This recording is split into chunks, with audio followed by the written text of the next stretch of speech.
ஒரு ஃப்ரிட்ஜ் வாங்குகிறோம் என்று வைத்துக்கொண்டால், அதோடு கூட மேனுவலை கொடுப்பார்கள். அதை நாம் எப்படி பயன்படுத்த வேண்டும் என்று. மற்றவர்கள் இப்படி பயன்படுத்த வேண்டும் என்று சொல்வதை காட்டிலும் ஒரு ஃபேக்டரி, அவர்கள் அந்த விஞ்ஞானிகள் அதை தயாரித்தவர்கள் நமக்கு கொடுக்கிற ஆலோசனைகளை மிக மிக சரியானதாக இருக்கும். இப்படி பயன்படுத்தினால் இதை நீங்கள் முழுமையாக பயன்படுத்திக் கொள்ளலாம், நீண்ட நாட்கள் பத்திரமாக பாதுகாக்கலாம் என்று சொல்வார்கள். அதுதான் சரியானதாக இருக்கும். அதே போல மனித வாழ்வை இப்படிதான் வாழ வேண்டும் என்று சொல்லுகிற அதிகாரம் கர்த்தருக்கே உரியது. ஏனென்றால் அவரே சிருஷ்டிகர்த்தா. அவர் சொல்லுகிறபடி நாம் நடக்கும்போது, அந்த கட்டளைகளை கைக்கொண்டு நம் வாழ்க்கை வாழும்போது அது மிக சரியானதாக, சமாதானம் மிகுந்ததாக இருக்கும். நம்முடைய பிதாவாகிய தேவனுடைய அன்பும் ஆண்டவராகிய இயேசு கிறிஸ்துவின் கிருபையும் சமாதானமும் உங்கள் அனைவரோடும் கூட என்றென்றைக்கும் இருப்பதாக. தலைப்பு: நான் உன்னை விட்டு விலகுவதும் இல்லை, உன்னை கைவிடுவதும் இல்லை. லேவியராகமம் 26ஆம் அதிகாரம் 14ஆம் வசனம் முதல். இந்த வேத பகுதியில் நம் வாழ்க்கையில் இன்றைய காலகட்டத்தில் அதிகமாய் நாம் சந்திக்கிற சில பிரச்சனைகளுக்கு தெளிவான முடிவை கர்த்தர் கொடுத்திருக்கிறார். நம் வாழ்க்கையில் இருக்கிற எல்லாவித துன்பங்களுக்கும் காரணம் என்ன என்பதை குறித்து இந்த வேத பகுதியில் தெளிவாக கொடுக்கப்பட்டிருக்கிறது. இந்த வேத பகுதியை மட்டும் படித்து புரிந்து கொண்டால் மிக பெரிய தெளிவு நம் வாழ்க்கையில் உண்டாகும். இந்த தெளிவு எல்லா மனிதருக்கும் பொருத்தமான ஒன்று. வாழ்க்கையில் நாம் அதிகமாக துன்பங்கள், துயரங்களை சந்திக்கிறோம். ஆனால் அது ஏன் வருகிறது? அதாவது ஒரு வியாதி வந்தால் அதற்கு வைத்தியம் செய்து அதை நாம் குணப்படுத்திக் கொள்ள விரும்புகிறோம். ஆனால் அது ஏன் வருகிறது என்பதை ஆராய்ந்து பார்ப்பதில்லை. நம் வாழ்க்கையில் சரீர பலவீனமாக இருக்கலாம், சண்டைகள், பிரச்சனைகள் போன்ற காரியங்களாக இருக்கலாம், அல்லது பற்றாக்குறை, பஞ்சமாக இருக்கலாம், பண கஷ்டம் போன்றவை, வறுமை போன்றவை இருக்கலாம். இது எதுவானாலும் இந்த 3 விதமான துன்பங்கள் மனித வாழ்வில் உண்டு. இந்த துன்பங்கள் வருவதற்கு காரணம் என்ன என்பதை அறிந்து கொண்டால் அதிலிருந்து சுலபமாக நம்மால் தப்பித்துக் கொள்ளலாம். கர்த்தருடைய ஞானம் அலாதியானது. கர்த்தருடைய வேதத்தை நாம் தியானிக்கும் போது கர்த்தர் இந்த காரியத்தை நமக்கு சொல்லிக் கொடுக்கிறார். நாம் நம் வாழ்க்கையில் வருகிற துன்பத்திற்கு காரணம் என்ன, அதை தெரிந்து கொண்டு அந்த காரியத்தை நாம் செய்யாமல் இருந்து விட்டால் நம்முடைய துன்பங்களுக்கு நாம் முற்றுப்புள்ளியை வைத்து விடலாம். நாமவே நம் துன்பங்களை நிறுத்தி விடலாம். அதற்கு என்ன வழி? நமக்கு துன்பம் வராதபடிக்கு பிரச்சனைகள், பற்றாக்குறைகள், வியாதிகள், 3 விதமான துன்பங்கள் மனித வாழ்வில் உண்டு. இவைகள் இல்லாமல் தப்பித்துக் கொள்வதற்கு என்ன வழி என்பதை குறித்து மிக மிக வாழ்க்கையில் முக்கியமான ஒரு சம்பவத்தை குறித்து இந்த வேத பகுதியில் நாம் கற்றுக்கொள்ள போகிறோம். சற்று பொறுமையாக நாம் ஆராய்ந்து பார்க்கும்போது மிக மிக தெளிவாக கொடுக்கப்பட்டிருக்கிற காரியங்கள் உண்டு. முதலில் நமக்கு துன்பங்கள், என்ன விதமான துன்பங்கள் வருகின்றன, அது என்ன என்ன என்பதை முதலில் தெரிந்து கொள்வோம். பொதுவாக எல்லோருக்கும் மனித வாழ்வின் துன்பங்கள் என்ன என்பதை தெரிந்து கொள்வோம். அதற்கான காரணம் என்ன என்றும் தெரிந்து கொள்வோம். அதை எப்படி அதிலிருந்து தப்பிப்பது என்பதற்கான வழியையும் நமக்கு இந்த வேத பகுதியிலேயே கொடுக்கப்பட்டிருக்கிறது. இதை செய்தால் நம் துன்பங்களை விட்டு விலகி நாம் சமாதானமாக வாழலாம். ஒவ்வொரு மனிதனுடைய வாழ்க்கையில் வருகிற துன்பத்துக்கும் காரணம் கர்த்தருடைய கோபம். கர்த்தரை நாம் கோபமூட்டும் போது நாம் செய்கிற தவறுகள் கர்த்தரை கோபமூட்டுவதாக இருக்கிறது. அவர் நம்மை எப்பொழுதும் பார்த்து கொண்டிருக்கிறார் என்பதை யாரும் உணர்வதில்லை. அதனால்தான் மிகப்பெரிய பிரச்சனைகள் வருகிறது. கர்த்தர் நம்மை எப்பொழுதும் கவனித்துக் கொண்டிருக்கிறார். இதை எல்லோரும் புரிந்து கொள்ள வேண்டும். அதாவது ஒரு நீதிபதி இருக்கிறார் என்றால், ஒரு தவறு நடக்கிறது, அந்த தவறு செய்த மனிதன் ஒரு நீதிபதியின் இடத்தில் கொண்டு வரும்போது அந்த மனிதனை குறித்த எல்லா காரியத்தையும் அந்த நீதிபதி பார்த்து அறிந்து அதன் பின்பே நீதி செலுத்துவார். அந்த மனிதனுக்கு நியாய தீர்ப்பை கொடுப்பார். அப்படி இருக்க கர்த்தர் நம்மை நியாயம் தீர்ப்பார். நம்மை படைத்தவர் விட்டுவிட்டு கண்டு கொள்ளாமல் போக மாட்டார். அவர் நம்மை படைத்தார், நம்மை கவனித்து பார்க்கிறார். கடைசியில் அவர் நமக்கு நியாய தீர்ப்பையும் கொடுக்கிறார். பரலோகத்திற்கு செல்வதோ நரகத்திற்கு செல்வதோ அந்த நீதியை செலுத்தவும் அவரே செய்கிறார் எல்லா காரியத்தையும். இதை நாம் சற்று புரிந்து கொள்ள வேண்டும். அதாவது வாழ்க்கை என்பது நாம வாழ்ந்து கொண்டிருக்கிறோம் என்ற எண்ணம் எல்லோர் மனதிலும் வருகிறது. அது தவறு, மிக மிக தவறு. நாம வாழவில்லை, கர்த்தர் நம்மை வாழ வைத்துக் கொண்டிருக்கிறார். அவரே நம்மை ஆளுகை செய்து கொண்டிருக்கிறார். அந்த உணர்வு நமக்கு இருக்க வேண்டும்.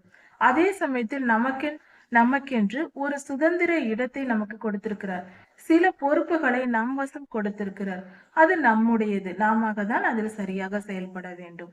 இப்படி இருக்க நம் வாழ்க்கையின் ஒரு பகுதியை நம் இஷ்டப்படியும் மற்ற பகுதிகளை கர்த்தரே ஆளுகை செய்கிறார். இதுதான் மனித வாழ்வு. இப்படி இருக்க மனிதர்கள் தாங்கள் செய்கிற குற்றங்களை யாரும் பார்க்கவில்லை, நாம் எதையும் செய்வதை யாரும் கவனிக்கவில்லை என்று நினைக்கிறோம். அது மிகப்பெரிய தவறு. கர்த்தர் அதை கவனிப்பதினால்தான் அவரால் நியாயந்திருக்க முடியும். யாருமே கவனிக்கவில்லை என்றால் ஒரு மனிதன் பொய் பேசுவதும் ஒரு தவறு செய்வதும் எப்படி கர்த்தருக்கு தெரியும்? கர்த்தருக்கு தெரியாவிட்டால் அவர் எப்படி நீதியாய் நியாயந்திருக்க முடியும்? பொதுவாக நம் எல்லோர் மனதிலும் ஒரு எண்ணம் உண்டு. அதாவது நன்மை செய்தால் கர்த்தர் நமக்கு நன்மை தருவார், நாம் தீமை செய்தால் அது நமக்கு கஷ்டத்தை கொண்டு வந்து விடும் என்று நாம் எல்லோரும் அறிந்த விஷயம். பொதுவாக மனிதர்கள் பேசும்போது ஒரு மனிதன் துன்மார்க்கமாய் நடந்தால் அந்த மனிதனை குறித்து நாம் என்ன பேசுவோம்? அவன் மிகவும் அக்கிரமம் செய்கிறான், கர்த்தர் அவனை தண்டியாமல் விடமாட்டார் என்று சுலபமாக சொல்லுவோம். ஆனால் நாம் தவறு செய்யும் போது அதே வார்த்தையை நாம் நினைத்து பார்க்கிறோமா? நாம் தவறு செய்கிறோம், கர்த்தர் நம்மை தண்டியாமல் விடமாட்டார் என்ற உணர்வு எத்தனை பேருக்கு இருக்கிறது? அப்படி இருந்தால் அவர்கள் தவறு செய்ய அஞ்சுவார்கள், அவர்கள் பரிசுத்த பாதையில் நடப்பார்கள். இதுதான் வாழ்க்கையின் பார்முலா. மற்றவருக்கு நாம் சுலபமாக நியாயம் தீர்ப்போம், ஆனால் நமக்கும் அந்த நியாய தீர்ப்பு உண்டு. கர்த்தரின் பார்வையில் எல்லோரும் சமமானவர்கள் என்பதை புரிந்து கொள்ள வேண்டும். இன்னொரு காரியம், நாம் கர்த்தரை கோபம் ஊட்டக்கூடாது. நாம் செய்கிற பாவங்கள், குற்றங்கள், குறைகள், நம்முடைய அசைவுகள் எல்லாவற்றையும் கர்த்தர் அறிந்திருக்கிறார். சங்கீத புஸ்தகத்தில் கர்த்தர் நமக்கு கொடுத்திருக்கிறார் வசனத்தை, உன் உட்காருதலையும் உன் எழுந்திருக்கிறதலையும் நான் அறிந்திருக்கிறேன் என்று. அப்படி என்றால் என்ன? நாம் எங்கு உட்காருகிறோம், நாம் எழுந்திருக்கிறோம், இது சாதாரணமான விஷயம். இதை யாரும் கவனிக்க மாட்டார்கள். ஆனால் அதை கூட கர்த்தர் கவனித்துக் கொண்டிருக்கிறார். பாருங்கள், சங்கீதம் 1 முதல் வசனத்திலேயே என்ன சொல்லப்பட்டிருக்கிறது? துன்மார்க்கருடைய ஆலோசனையில் நடவாமலும் பாவிகளுடைய வழியில் நில்லாமலும் பரியாசக்காரர் உட்காரும் இடத்தில் உட்காராமலும் கர்த்தருடைய வேதத்தில் தியானமாயிருக்கிற மனுஷன் பாக்கியவான். அவன் நீர்க்கால்கள் ஓரமாய் நடப்பட்டு தன் காலத்தில் தன் கனியை தந்து இலையுதிராதிருக்கிற மரத்தை போல் இருப்பான் வாய்க்கும் என்று அந்த அதிகாரம் முழுவதும் 8 வசனங்கள் கொடுக்கப்பட்டிருக்கிறது. துன்மார்க்கருடைய ஆலோசனையில் நடவாதே, பாவிகளுடைய வழியில் நில்லாதே, பரியாசக்காரர் உட்காரும் இடத்தில் உட்காராதே என்று சொல்லியிருக்கிறார். நாம் எங்கு உட்கார வேண்டும், நாம் எங்கு எழுந்திருக்க வேண்டும், நாம் என்ன செய்ய வேண்டும் என்பதையும் கவனித்து நம்மை வழிநடத்துகிற தேவனாய் இருக்கிறார். அப்படி இருக்க நாம் கவனிக்க வேண்டிய ஒரு காரியம், கர்த்தரை கோபமூட்டக்கூடாது. நாம் எந்த காரியத்தை செய்து நாம் கர்த்தரை கோபமூட்டுகிறோம்? கர்த்தருக்கு பிரியமில்லாத காரியங்களை செய்வதனால் கர்த்தருடைய கோபம் பெரிதா இருக்கிறது. அந்த கோபத்தின் விளைவுதான் நம் வாழ்க்கையில் வருகிற 3 விதமான துன்பங்கள். ஒன்று, பற்றாக்குறை, பஞ்சம் உண்டாகும், பணப்பற்றாக்குறை, பல விதமான பற்றாக்குறைகள் ஏற்படும். இரண்டாவது, பட்டயம், சண்டைகள், பிரச்சனைகள், மனக்குழப்பங்கள், இப்படிப்பட்டவைகள் ஏற்படும். மூன்றாவது, சரீர வியாதிகள். இப்படிப்பட்ட காரியங்கள் நடக்கும். இந்த 3 விதமான துன்பங்களே மனிதனுக்கு பொதுவாக வருவது. அப்படி இருக்க இந்த 3 விதமான கஷ்டங்கள் கர்த்தருடைய தண்டிக்கிற ஆயுதங்கள் என்றே சொல்லலாம். கர்த்தர் தண்டிக்கிற ஆயுதங்கள், ஆயுதமாக கர்த்தர் இந்த தண்டனைகளை வைத்திருக்கிறார். நாம் தவறு செய்யும் போது, கர்த்தரை கோபமூட்டும் போது இதைதான் நாம் பெற்றுக்கொள்வோம். இந்த 3 விதமான காரியங்கள். சரி, இது வருவதற்கு என்ன காரணம்? கர்த்தரை கோபமூட்டுவது. சரி, இது என்னென்ன வரும்? அப்படி என்றால் என்ன? அதாவது ஒரு மனிதன் கர்த்தருக்கு கீழ்ப்படியாமல் கர்த்தருக்கு விரோதமான பாவத்தை செய்யும் போது கர்த்தர் கோபம் கொள்ளுகிறார். அப்படி என்றால் என்ன? கர்த்தருடைய கட்டளைகளின் வழி நடக்காமல் இருப்பது. கர்த்தருடைய கட்டளைகளை மீறி நடப்பது. முதலில் வேதத்தை வாசிக்க வேண்டும். கர்த்தருடைய கட்டளைகளை அறிந்து கொள்ளாமல் இருப்பது அதைவிட மிக மோசமான பாவம். கர்த்தருடைய கட்டளைகளை அறிந்து கொள்ளாமல் இருக்கக்கூடாது. ஒவ்வொரு மனிதனாய் பிறந்த ஒவ்வொரு மனிதனும் வேத புஸ்தகத்தை வாசித்து வாழ்க்கை என்றால் என்ன, அதற்குரிய ஃபார்முலா என்ன என்பதை தெரிந்து கொள்ள வேண்டும். ஏனென்றால் ஒரு கணக்கு போட ஃபார்முலா எப்படி முக்கியமோ அதுபோல மனித வாழ்வில் ஒவ்வொரு மனிதனுக்கும் இந்த ஃபார்முலா, இந்த வேத புஸ்தகம் தேவை. ஏனென்றால் இதில்தான் கர்த்தர் நம்மை படைத்தவர், நம்மை சிருஷ்டித்தர், நம்மை சிருஷ்டித்தவர், கிரியேட்டர், சிருஷ்டிகர்த்தா அவரே இப்படி வாழ வேண்டும் என்று சொல்லி இருக்கிறார். அப்படி என்றால் அதை சொல்லுகிற அதிகாரமும் உரிமையும் அவருக்கே உண்டு. நாம மனிதர்களாக 1000 பெரிய ஞானிகளாக இருந்தாலும் சரி, மிகப்பெரிய ஞானிகளாக இருந்தாலும் அவர்களும் மனிதர்களே. மனிதர்கள் எப்படி வாழ வேண்டும் என்பதை மனிதர்கள் சொன்னால், புஸ்தகமாக எழுதினால் அதை படித்து கற்றுக்கொள்ள ஆசைப்படுகிறோம். ஆனால் நம்மை மனிதர்களை படைத்த இறைவன் அவரே ஒரு புஸ்தகத்தை எழுதி கொடுத்திருக்கிறார், நீங்கள் இப்படிதான் வாழ வேண்டும் என்று. அதை கேட்டு நாம் நடப்பதே நீதியான செயல், நியாயமான செயல், அதுவே சரியானதாகவும் இருக்கும். நம் வாழ்க்கையில் மனித வாழ்க்கையை குறித்து மனிதர்கள் சொல்வதை கேட்பதை காட்டிலும் கர்த்தருடைய வழிகளில் நம்மை படைத்தவரே சொல்வதே மிக மிக சரியாக இருக்கும். அப்படி இருக்க ஒரு சாதாரணமாக இன்னொரு காரியத்தையும் பார்க்கலாம். ஒரு ஃப்ரிட்ஜ் வாங்குகிறோம் என்று வைத்துக் கொண்டால் அதோடு கூட மேனுவலை கொடுப்பார்கள், அதை நாம் எப்படி பயன்படுத்த வேண்டும் என்று. மற்றவர்கள் இப்படி பயன்படுத்த வேண்டும் என்று சொல்வதை காட்டிலும் நாம் அதை படைத்த, அதை உருவாக்கின ஒரு ஃபேக்டரி, அவர்கள், அந்த விஞ்ஞானிகள், அதை தயாரித்தவர்கள் நமக்கு கொடுக்கிற ஆலோசனைகளே மிக சரியானதாக, மிக மிக சரியானதாக இருக்கும். இப்படி பயன்படுத்தினால் இதை நீங்கள் முழுமையாக பயன்படுத்தி கொள்ளலாம், நீண்ட நாட்கள் பத்திரமாக பாதுகாக்கலாம் என்று சொல்வார்கள். அதுதான் சரியானதாக இருக்கும். அதே போல மனித வாழ்வை இப்படிதான் வாழ வேண்டும் என்று சொல்லுகிற அதிகாரம் கர்த்தருக்கே உரியது. ஏனென்றால் அவரே சிருஷ்டிகர்த்தா. அவர் சொல்லுகிறபடி நாம் நடக்கும்போது, அந்த கட்டளைகளை கை கொண்டு நம் வாழ்க்கை வாழும்போது அது மிக சரியானதாக, சமாதானம் மிகுந்ததாக இருக்கும். அதை மீறும் போது துன்பங்களுக்கு நாம் ஆளாவோம். இப்படிப்பட்ட 3 விதமான துயரங்களும் நமக்கு வந்து சேரும். இப்படி இருக்க இப்படிப்பட்ட கட்டளைகளையும் கற்பனைகளையும் நாம் கற்று தேர வேண்டும். கர்த்தர் இதை எழுதி கொடுத்திருக்கிறார். அவர் இருதயத்தில் இருப்பதை எல்லாம் எழுதி கொடுத்திருக்கிறார். இந்த உலகத்தை அவர் படைத்தார், மனிதனையும் அவர் படைத்தார். இந்த மனிதன் என்பவன் எப்படிப்பட்டவன், அவனுடைய சுபாவம் என்ன என்பதும் வேதத்தில் கொடுக்கப்பட்டிருக்கிறது. அதே போல இந்த பூமி எப்படிப்பட்டது, நம்மை சூழ்ந்திருக்கிற ஜனங்கள் எப்படிப்பட்டவர்கள், இயற்கை எப்படிப்பட்டது, வானம் எப்படிப்பட்டது, வானத்தில் உள்ள கிரகங்கள் எப்படிப்பட்டது, எல்லா காரியத்தையும் கர்த்தர் நமக்கு தேவையான அளவு எல்லாவற்றையும் நமக்கு சொல்லி இருக்கிறார். இதையெல்லாம் நாம் அறிந்து கொண்டு நம் வாழ்க்கையை வாழும்போது அதை முதலில் தெரிந்து கொள்ள வேண்டும், அதை புரிந்து மனதார ஏற்றுக்கொள்ள வேண்டும், பின்பு அதற்கு கீழ்ப்படிந்து அதன்படியே நடக்க வேண்டும். இப்படி செய்யும்போது நம்முடைய வாழ்க்கை மிக மிக சமாதானமாக, சரியானதாக, சீரானதாக இருக்கும். இப்படி நம் வாழ்க்கையை வாழ்ந்து முடிக்கும் போது அதனுடைய முடிவு நித்திய ஜீவனாய் இருக்கும். பரலோகத்தில் போய் நாம் சேருவோம். நாம் கர்த்தருடைய கட்டளைகளை கீழ்ப்படிந்து கற்று நடப்பதே முக்கியம். அப்படி இருக்க நாம் அந்த கட்டளைகளை மீறி நடந்தால் என்ன நடக்கும் என்பதை குறித்து நாம் கவனிக்கலாம். கர்த்தருடைய கட்டளைகளை மீறி நடக்கும் போதுதான் துன்பங்கள் வருகின்றன. என்ன என்ன துன்பங்கள் வரும்? இதை கற்றுக்கொண்டால், நாம் இதை தெரிந்து கொண்டால் சுலபமாக தப்பித்துக் கொள்ளலாம். நமக்கு வரும் பிரச்சனைகள் எப்படி வருகிறது என்று நாம் தெரியாமல் இருந்தால் அதை மாட்டிக்கொள்வோம்.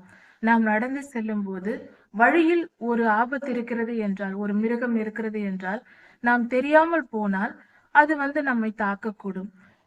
ஆனால் நம் எதிரில் வருகிறவர்கள், அங்கு ஒரு மாடு நிற்கிறது, நீங்கள் போகாதீர்கள், அது முட்டிவிடும் என்று சொன்னால் நாம் உடனே என்ன செய்யலாம்? எச்சரிக்கையாக தப்பித்துக் கொள்ளலாம்.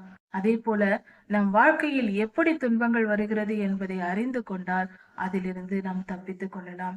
இதற்கு கர்த்தருடைய வார்த்தையின்படி நாம் நடக்காமல் இருக்கும்போது கர்த்தருடைய கட்டளைகளையும் கற்பனைகளையும் தெரிந்து கொள்ளாமலும் தெரிந்தாலும் கீழ்ப்படியாமலும் நாம் நடக்கும்போது நம் வாழ்க்கையில் துன்பங்கள் வரும் என்பதை குறித்து கடந்த செய்தியில் ஆழமாக தியானித்தோம். சரி, என்ன துன்பங்கள் நம் வாழ்க்கையில் வருகின்றன என்பதை தெரிந்து கொள்வோம். அதை தெரிந்து கொள்வது மிக மிக அவசியம். ஏனென்றால் அதிலிருந்து தப்பித்துக் கொள்ளக்கூடிய வழியும் இங்கு உள்ளது. நாம் என்ன துன்பம் வருகிறது, அது எதனால் வருகிறது என்று தெரிந்து கொள்ளும் போது நம்மால் சுலபமாக அதிலிருந்து தப்பித்துக் கொள்ள முடியும். துன்பங்களா, அதை பற்றி நாம் ஏன் தெரிந்து கொள்ள வேண்டும் என்றால், தெரிந்து கொண்டால்தான் அது வராமல் நம்மை காப்பாற்றிக் கொள்ள முடியும். ஒருவேளை அப்படிப்பட்ட துன்பங்கள் நம் வாழ்க்கையில் இருந்தால் அதிலிருந்து தப்பிக் கொள்ளும்படியான வழியும் இந்த வேத பகுதியில் நமக்கு கொடுக்கப்பட்டிருக்கிறது. அதை குறித்து ஆழமாக தியானிப்போம். கற்றுக்கொண்டு நம் வாழ்க்கையில் உள்ள எல்லா துன்பங்களையும் அகற்றி தூர போட்டுவிட்டு சமாதானத்துடனும் சந்தோஷத்துடனும் வாழ்வோம். கர்த்தருடைய கட்டளைகளையும் கற்பனைகளையும் மீறி நடக்கும் போது நம்மை மனம் திரும்ப பண்ணுவதற்காக இந்த கட்டளைகளை அவர் கொடுப்பது. கர்த்தர் கோபத்தை வெளிப்படுத்தும்படியாக சில கஷ்டங்களை கொடுக்கிறார். அதை தெளிவாக சொல்லி இருக்கிறார். அந்த கஷ்டத்தின் நிமித்தம் நம்மை திரும்ப பண்ண முயற்சிக்கிறார். அதாவது நாம் மனம் திரும்புவதற்காக. அதாவது சில பிள்ளைகள், சிறு பிள்ளைகள், நாம் சொல்லுவோம், சிறு 2-3 வயது குழந்தைகளை நாம் வழி நடத்தும் போது ஒரு நெருப்பு எரிகிறது என்றால் அதை போய் தொட்டு பார்க்க ஆசைப்படுவார்கள். அந்த குழந்தைகள் போய் தொட போவார்கள். நாம் ஐயோ அதை தொடக்கூடாது என்று நாம் சொன்னால் அது கேட்காது, பிள்ளைகள் கேட்காது. ஒரு முறை சொல்லுகிறோம், 2 முறை சொல்லுகிறோம், கேட்கவில்லை என்றால் நம் கையிலேயே ஒரு தட்டு தட்டுவோம், ஒரு அடி போடுவோம், லேசான ஒரு அடி. அந்த அடியை வாங்கியவுடன் அது பயந்து கொண்டு அம்மா அடிப்பார்கள் என்று அது விலகி போய்விடும். அதனால் அதன் கரங்களில் அந்த காயம் பட்டு அந்த நெருப்பினால் சூடுபடுவதை நாம் தவிர்க்கிறோம். அதை காப்பாற்றும்படியாக ஒரு அடி அடிக்கிறோம். இது தவறு என்று நாம் யாருமே சொல்ல மாட்டோம். அதே போல கர்த்தரும் சில நேரங்களில் நாம் தவறான வாழ்க்கை முறையில் நாம் இருக்கும்போது ஆலோசனைகளை கொடுப்பார். நீ தவறு செய்யாதே, தவறு செய்யாதே என்று ஆலோசனைகள் நமக்கு வரும். தேவாலயத்தில் ஆராதனையில் போதகர் போதிப்பார். நம் வேத வசனத்தை தியானிக்கும் போது கர்த்தர் பேசுவார். கர்த்தருடைய வார்த்தைகளை நாம் கேட்கும் போது நமக்கு உணர்வு அடைவோம். ஆனாலும் அதை தெரிந்து கொண்டாலும் நமக்கு புரியும் என்றாலும் நாம் கீழ்ப்படியாமல் மீண்டும் மீண்டும் அந்த தவறான காரியங்களை செய்து கொண்டிருப்போம். இப்படிப்பட்ட நிலையில் கர்த்தர் ஒரு கஷ்டத்தை நமக்கு அனுமதிப்பார். நாம் மனம் திரும்பாத பட்சத்தில், சொல்லி திருந்தாத பட்சத்தில் சில கஷ்டங்களை அனுமதிப்பார். நமக்கு வியாதிகளையோ பிரச்சனைகளையோ நமக்கு கொடுக்கிறார். அதை நாம் அனுபவிக்கும் போது நாம் உணர்வடைவோம். ஐயோ, நான் இப்படிப்பட்ட காரியத்தை செய்து விட்டேனே, அதனால்தான் எனக்கு இந்த கஷ்டம் வந்தது என்று நமக்கு நன்றாக தெரியும், புரிந்து கொள்வோம். உடனே மனம் திரும்ப வேண்டும். இப்படி பல முறை ஆண்டவர் நமக்கு வாய்ப்பு கொடுக்கிறார். அதை குறித்து நாம் பார்க்கிறோம்.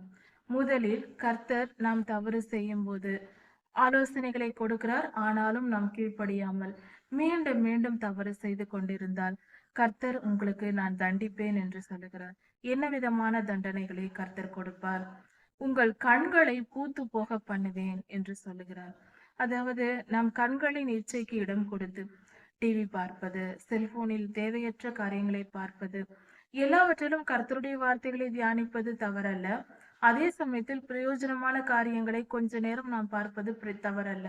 ஆனால் எப்பொழுதும் ஏதோ ஒரு கட்டுக்குள் மூழ்கி கொண்டு ஏதாவது ஒரு நிகழ்ச்சிக்கு நாம் அடிமையாகி கொண்டு தொடர்ந்து அதையே பார்த்து பொழுதுபோக்குகிற காரியங்கள் எல்லாமே தவறுதான். கர்த்தருடைய வார்த்தைகள் சொல்லுகிறது, வெளிப்படுத்தல் 19ஆம் அதிகாரத்தில் சொல்லப்பட்டிருக்கிறது, களியாட்டுகள் என்று. பொழுதுபோக்குகிற காரியங்கள் தான் களியாட்டுகள் என்று சொல்வது, என்டர்டைன்மெண்ட்.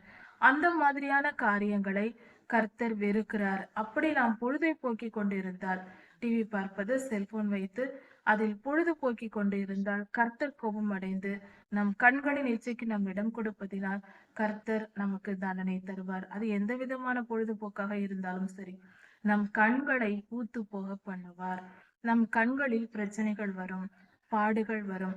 இப்படிப்பட்ட நிலையில் நாம் ஐயோ எனக்கு இப்படி வந்ததே என்று நாம் வேதனைப்படுவோம். எனக்கு சரியாக கண் பார்வை புரியவில்லை, அல்லது கண்ணில் எரிச்சல் இருக்கிறது, கண்ணில் ஏதாவது பிரச்சனை இருக்கிறது என்று நாம் தவிப்போம். அப்பொழுது ஐயோ நான் தவறாக செய்து விட்டேனே, அதனால் தானே எனக்கு இப்படி வந்தது என்று நாம் மனம் திரும்பி விட வேண்டும். நமக்கு வரும் கஷ்டத்தின் மத்தியில் நாம் மனம் திரும்ப வேண்டும். அதை ஏற்றுக்கொள்ள வேண்டும். நாம் தவறு செய்தோம், அதனால்தான் கர்த்தர் இதை அனுமதித்திருக்கிறார் என்று புரிந்து கொள்ள வேண்டும். ஞானமாய் நடந்து கொள்ள வேண்டும். கர்த்தரை குறை சொல்லக்கூடாது. கர்த்தாவே, எனக்கு ஏன் இந்த கஷ்டம் வந்தது, எனக்கு ஏன் இந்த கஷ்டத்தை நீர் கொடுத்தீர் என்று கேள்வி கேட்க கூடாது. அவருக்கு தெரியும் எல்லாம். நாம் அவரை ஏமாற்ற முடியாது. நாம் ஒரே ஒரு தவறும் நான் செய்ததில்லை என்று போய் கர்த்தரிடம் எப்பொழுதுமே சொல்லக்கூடாது. நம்மை போல பாவிகளும் நம்மை போல அக்கிரமக்காரர்களும் யாரும் இருக்க முடியாது. அவ்வளவு காரியங்களை நாம் செய்து அவரை கோபமூட்டி இருக்கிறோம். அவருக்கு முன்பு அவர் எல்லாம் அறிந்தவர். நாம் மறந்திருப்போம். ஆனால் அவர் எல்லாம் அறிந்தவர். அவர் நினைவுகள் மறப்பதில்லை. அவர் மறக்க மாட்டார். அப்படி இருக்க நாம் போய் அவரிடம் நாம் ஒரு குற்றமும் செய்யவில்லை, என் கண்ணுக்கு ஏன் இந்த பிரச்சனை வந்தது என்று புலம்பக்கூடாது. அதை புரிந்து கொண்டு கர்த்தாவே என்னை மன்னியும் என்று மனம் திரும்பி கர்த்தரிடத்தில் மன்னிப்பு கேட்க வேண்டும். இச்சையான காரியங்கள் என்ன இருக்கிறது என்று பார்த்து அந்த பாவத்திலிருந்து நாம் விலக வேண்டும். சரி, அடுத்ததாக என்ன தண்டனை வரும்? இருதயத்திற்கு துயரம் வரும் என்று கர்த்தர் சொல்லி இருக்கிறார். நமக்கு தாங்க முடியாத துயரம், துன்பம் என்பது சின்ன காரியம். துயரம் என்பது மிக ஆழமான துன்பம். பெரிய துன்பத்தை துயரம் என்று சொல்வார்கள். துயரம் வரும் என்று கர்த்தர் சொல்லுகிறார். இருதயத்திற்கு துயரத்தை கொடுப்பார். நாம் மிகவும் வேதனைப்பட்டு துக்கப்பட்டு உட்கார்ந்திருக்கும்படியாக கஷ்டங்கள் நமக்கு வரும். இது எல்லாம் சாதாரணமானதல்ல, நம்மை உடைத்து போடக்கூடிய காரியங்கள். அதனால் ஜாக்கிரதையோடு கர்த்தருக்கு கீழ்ப்படிந்து நடப்பது நமக்கு நல்லது. வேதத்தை தியானித்து கர்த்தருடைய வார்த்தைகளை தெரிந்து கொண்டு நாம் கீழ்ப்படிந்து நடக்க ஆரம்பித்தால் நம்முடைய கண்கள் பாதுகாக்கப்படும், இருதயமும் பாதுகாக்கப்படும். கண்களில் பிரச்சனை வராது, இருதயத்திலும் பிரச்சனை வராது. நாம் கர்த்தருடைய வார்த்தையை மீறி நடக்கும் போதுதான் இவைகள் வருகிறது, கவனிக்க வேண்டும். இருதயத்தின் துயரம் வரும். அடுத்தது காய்ச்சலை அனுப்புவேன், ஈழையை அனுப்புவேன் என்று சொல்லுகிறார். அடுத்தது திகில் வரும். ஏதாவது ஒரு காரியத்தை கண்டு பயந்து நடுங்குவோம். ஐயோ, இது நடந்து விடுமா, ஐயோ இது இப்படிப்பட்ட ஒரு காரியம் நமக்கு வந்து விடுமோ என்று பயந்து நடுங்குவோம். அப்படிப்பட்ட ஒரு சூழ்நிலை உண்டாகும். பாருங்கள், கர்த்தருடைய கட்டளையை மீறி நடக்கும்போது கண்களை பூத்து போக பண்ணுவார். இருதயத்தில் துயரம் வரும், திகில் வரும், காய்ச்சல் வரும், ஈழை வரும். இப்படிப்பட்ட வியாதிகள், சரீர பலவீனங்கள், சரீர பாடுகளை கர்த்தர் கொடுப்பார். இப்படிப்பட்ட பிரச்சனைகள் ஒருவேளை நமக்கு இப்பொழுது இருக்குமானால் இதை பார்க்கிற அனைவரும் தயவு செய்து உடனே அந்த காரியத்தை நினையுங்கள், கர்த்தரிடத்தில் ஜெபியுங்கள். இப்படிப்பட்ட இருதய பிரச்சனையோ, கண்களில் பிரச்சனையோ, அல்லது பயம், திகில், காய்ச்சல் போன்ற, ஈழை போன்ற பிரச்சனைகள் இருக்குமானால் உடனே நாம் கர்த்தரிடத்தில் மண்டியிட்டு, கர்த்தாவே, என்னுடைய குற்றங்களை எனக்கு வெளிப்படுத்தும், நான் செய்த தவறுகளை, என் பாவங்களை எனக்கு வெளிப்படுத்தும் என்று மன்றாடி ஜெபிப்போம். உட்கார்ந்து நாம் கர்த்தருடைய சமூகத்தில் ஆராய்வோம். அப்பொழுது நாம் செய்த தவறுகள், எந்த கர்த்தருடைய வார்த்தையை நாம் மீறி நடந்தோம், எந்த விஷயத்தில் கர்த்தரை கோபமூட்டினோம் என்று தெள்ள தெளிவாக பரிசுத்த ஆவியானவர் நமக்கு உணர்த்துவார். அதை நாம் தெரிந்து கொண்ட உடனே மனம் திரும்பி, ஐயோ, நான் குற்றவாளி, நான் செய்தேன் என்று கர்த்தரிடத்தில் அறிக்கை செய்ய வேண்டும். நான் தெரியாமல் செய்துவிட்டேன், அந்த காரணத்தினால் செய்தேன், இந்த காரணத்தினால் செய்தேன் என்று சாக்கு போக்கு சொல்லக்கூடாது. நம்மை நீதிமானாக காட்டக்கூடாது. நான் செய்தேன் என்றால் செய்தேன். தாவீதையா அப்படித்தான் ஜெபித்தார். தீர்க்கதரிசி வந்து சொல்லும் போது, பத்சேபாளின் பாவத்தை குறித்து சொல்லும் போது முகங்குப்புற போய் கர்த்தருடைய சன்னதியில் விழுந்து என்னை மன்னியும் என்று கேட்டார். அவர் தன் குற்றங்களை ஒப்புக்கொண்டார். அதே போல நாமும் நம்முடைய குற்றங்களை ஒப்புக்கொண்டு, நீர் நீதியின் சூரியன் கர்த்தாவே, நீர் எனக்கு கொடுத்த தண்டனை, நீர் எனக்கு கொடுத்திருக்கிற இந்த கஷ்டங்கள் நீதி உள்ளது, இது மிக சரியானது, நான் பாவிதான், நான் பாவம் செய்தேன் என்று ஒத்துக்கொண்டு, மனதார அவை சரிதான் என்று ஏற்றுக்கொண்டு கர்த்தருடைய சமூகத்தில் மனம் திரும்பி மன்னிப்பு கேட்க வேண்டும். இனி இந்த காரியத்தை நான் செய்ய மாட்டேன், என் பாடுகளை என்னை விட்டு அகற்றி போடும், என்னை குணப்படுத்தும் என்று நாம் அறிக்கை செய்து கேட்டால் கர்த்தர் நிச்சயம் அதே நிமிடத்தில் நமக்கு பலன் தருவார். நாம் மனம் திரும்பினால் உடனே அந்த கட்டுகளில் இருந்து விடுதலை ஆகும். நம்முடைய கண் பிரச்சனை, இருதய பிரச்சனை, திகில், காய்ச்சல், பயம் எதுவாக இருக்கட்டும், எல்லாவற்றையும் கர்த்தர் எடுத்து போடுவார். நமக்கு விடுதலை நிச்சயம் உண்டு. மனம் திரும்புதல் விடுதலையை கொடுக்கும். தயவு செய்து இதை முழுமையாய் விசுவாசித்து இந்த வேத பகுதியை தியானியுங்கள். இந்த வார்த்தைகளை கேட்டு இதன் பின்பு வேதத்தை எடுத்து லேவியராகமம் 26ஆம் அதிகாரத்தை ஆழமாக பொறுமையாக உட்கார்ந்து படித்து கர்த்தர் சொல்லியிருக்கிற ஆசீர்வாதங்களையும் அதன் பின்பு நாம் கர்த்தருடைய கட்டளைகளை மீறும்போது நமக்கு கிடைக்கிற தண்டனைகளையும் முழுமையாய் புரிந்து கொண்டு நம்மிடத்தில் இந்த தண்டனைகள் நம் வாழ்க்கையில் நடந்து கொண்டிருக்கிறது என்றால் கர்த்தரிடத்தில் மன்னிப்பு கேட்டு மனம் திரும்பினால் உடனே அதிலிருந்து இன்று முதல் ஒரு மிகப்பெரிய ஒரு யூட்டன் கிடைக்கும். அது மனம் திரும்புது. நாம் மனம் திரும்பினால் நிச்சயம் அதிலிருந்து விடுதலை கிடைக்கும். இன்றிலிருந்தே நீங்கள் குணமாக தொடங்குவீர்கள். இந்த பிரச்சனைகள் எல்லாம் நீங்கிவிடும். கர்த்தர் அந்த அளவுக்கு நம்மை காப்பாற்ற வல்லமையுடையவர். அதற்காகவே இந்த வேத வசனங்களை நமக்கு கொடுத்திருக்கிறார். இன்று நமக்கு அதை போதித்துக் கொண்டும் இருக்கிறார். நம்மிடத்தில் இந்த பிரச்சனைகள் இருக்கிறதா, உடனே போய் அறிக்கை செய்வோம். கர்த்தாவே, எனக்கு இந்த பிரச்சனைகள் இருக்கிறது, என் சரீரத்தில் இந்த பலவீனங்கள் இருக்கிறது, இதையெல்லாம் என்னை அகற்றி போடும், என்னை காப்பாற்றும், என்னை குணப்படுத்தும். நான் பாவம் செய்தேன் என்று அறிக்கை செய்து அதை விட்டு நான் மனம் திரும்புகிறேன் என்று விசுவாச அறிக்கையும் சொல்லி கர்த்தரிடத்தில் மன்னிப்பு கேட்போம். கர்த்தர் மன்னிப்பார், நிச்சயம் விடுதலை தருவார். இதில் எந்த சந்தேகமும் இல்லை. அடுத்ததாக இன்னொரு காரியம், இது சரீர பலவீனங்களை குறித்து. அடுத்தது, நாம் கர்த்தருடைய கட்டளைகளை மீறி நடக்கும்போது நாம் விதைக்கிற விதைகள் நமக்கு பலனை தராமல் நம்முடைய சத்துருக்களுக்கு பலனாக போகும் என்று சொல்லப்பட்டிருக்கிறது. இதுவும் கர்த்தருடைய கோபத்தினால் வந்த விளைவே. அதாவது நாம் சில நேரம் அதிக பணம் சம்பாதிப்போம், ஆனால் அந்த பணம் எதுவுமே நமக்கு பிரயோஜனப்படாது, அடுத்தவருக்கு போய் சென்றுவிடும். மருத்துவ செலவாக, வீண் செலவாக, பயனுள்ள செலவாக இல்லாமல் பயனற்ற செலவாக அந்த பணம் செலவழிந்து போகும். நம்முடைய எல்லாவித நம்முடைய விவசாய விளைச்சல்களும் நமக்கு பலன் தராமல் பிறருக்கு பலன் தருகிறதாக போகும். நம்முடைய உழைப்பு வீணாக போய்விடும். நாம் அதிகமாக உழைப்போம், ஆனால் அந்த உழைப்பின் பலனை நம்மால் அனுபவிக்க முடியாது. எல்லாம் வீணாய் போகும். இப்படிப்பட்ட நிலை வந்தால் இது கர்த்தருடைய தண்டனை என்பதை நாம் புரிந்து கொள்ள வேண்டும். நாம் கர்த்தரை கோபம் மூட்டியிருக்கிறோம், மிக மிக கோபம் மூட்டியிருக்கிறோம் என்ற பொருள். இப்படி ஒரு நிலை இருந்தால் நாம் மனம் திரும்பி கர்த்தரிடத்தில் மன்னிப்பு கேட்கும் போது கர்த்தர் நம்மை மன்னிப்பார். முதலில் நாம் மனம் திரும்ப வேண்டும். இவையெல்லாம் கர்த்தர் நீதியாக தான் நமக்கு நியாயத்திருக்கிறார். கர்த்தர் தம்முடைய கோபத்தை தீர்த்து கொள்வதற்கு தண்டனை கொடுக்கவில்லை, நாம் மனம் திரும்புவதற்காக. நாம் நாம் மனதால் நம்முடைய குற்றங்களை புரிந்து கொண்டு உணர்வடைந்து மனம் திரும்புவதற்கே கர்த்தர் இந்த தண்டனைகளை கொடுக்கிறார். இவைகள் நம்மை மனம் திரும்ப பண்ணுவதற்கே. அதனால் இதை தெரிந்து கொண்டவுடன் உணர்வடைந்து கர்த்தரிடத்தில் மனம் திரும்பி மன்னிப்பு கேட்க வேண்டும். அப்படி நாம் செய்யும் போது கர்த்தர் நம்முடைய பஞ்சத்தையும் நம்முடைய நோய்களையும் எல்லாவற்றையும் நீக்கி போட்டு ஆசீர்வாதத்தை அள்ளி தருவார். அவருடைய ஆசீர்வாதம் அளவற்றது, சம்பூரணமாய் கொடுப்பார். மிச்சமாக தான் இருக்கும். நம்மால் முழுவதும் அதை அனுபவிக்க முடியாது, பிறருக்கு கொடுக்கலாம் என்று தோன்றும். அந்த அளவுக்கு நமக்கு ஆசீர்வாதத்தை கொடுப்பார். நம்முடைய வாழ்க்கையில் வருகிற துன்பங்களுக்கு நாமே காரணம், கர்த்தர் அல்ல. நாமே காரணம். நாம் தான் எல்லாவித பிரச்சனைகளுக்கும் நாம் தான் காரணம்.